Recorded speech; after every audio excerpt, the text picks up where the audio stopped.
Real-time strategy and multi-user online battle arena are two genres that have so much yet so little in common. There's an insane level of strategy in both, with varying skill curves and barriers to entry. In recent years, the RTS genre has seen a pretty hefty decline in popularity, only to be replaced by a slew of MOBAs. I'd love to go into detail about how the RTS genre gave way to MOBAs, but that's a topic for another time because it's a pretty big one. Today, we're gonna focus on one game, Sparky Pants Studios' Dropzone. It's a game that blends the two genres into one for an identity that's really all its own. Now, as a heads up, the game's still in early access. As such, everything shown is subject to change, not final, blah blah blah, you get the idea. On the most basic level possible, Dropzone's gameplay consists of controlling three hero-like units, each with their own abilities and customizations at once. You send these units around whatever map you're playing on to kill NPC units and pick up glowing purple things called cores. You then head to a set point on the map, usually in the middle, to drop the cores off one at a time to score points. Each core grants you 1 point. In addition to gathering cores, there are 3 randomly chosen objectives that are picked at the beginning of each round that give the first player to complete said objective extra points. I know it's a bit weird to explain, but that's how it works. The goal of each round is plain and simple to have the most points by the end of 15 minutes. To top things off and kind of add to the intensity, the main mode of play pits 2 players against each other, 1v1, each player controlling 3 units of their own. This decision was actually made because the devs wanted to make it so that each player was truly reliant on their own skill. Since it's just you, it means that you can't blame your team for your losses or misplays, which is great because, you know, I definitely didn't need the comfort of having someone else to use as a scapegoat for my own garbage play. Nope, not a problem at all. I'm really good at this game.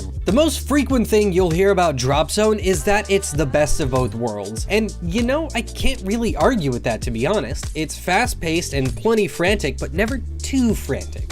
As you grow more familiar with mechanics, you'll get a little ballsier. You'll use your units to multitask and take risks. At times like this, it feels more like an RTS, so not really a large-scale one. You're managing a handful of units with precision, probably not, actually. You're scattering your attention and trying to play as well as possible. Then at times, you'll focus on controlling one unit like you would in League of Legends, Dota, or Heroes of the Storm even. You put all your focus on this one unit, and in essence, it becomes kinda your only unit as the other ones just do whatever they're doing. And you do this just so you can make a push or poke something until it goes away, and then you gotta bounce right back into RTS mode to check on the rest of your mechs. It's a really interesting ebb and flow, and while I'm frankly, honestly, just really bad at this game, I can't help but be enthralled by it. It's a smart game with loads of interesting things going on beyond the core gameplay. A third game mode is in development right now, and it's in its early stages. I think you can actually play it a little bit, though I haven't checked it out. And there are also regular challenges that you can get in-game currency from. There's a lot going on in Dropzone, and if you can get past the intimidation of learning everything about everything, it's actually pretty well crafted, and I think it's gonna grow into something pretty f***ing rad. Right now, Dropzone is available on Steam's early access platform for about 20 bucks. The game is currently slated to be free to play after launch, so if it's not something you plan on really being involved in and being active in the community for, then it may be a good idea to wait. Either way, it's a damn interesting game, and it's gonna be great to see how it develops. Thanks for joining me for this episode of Indie Bytes. I hope you enjoyed. If you did, please remember to leave a like and subscribe for more stuff like this. Be sure to check out the other content that we put out on this channel, and remember to drop me a line here on Twitter or through email with any game recommendations that you've got. You can find all that stuff down in the description below. I'll see you next time.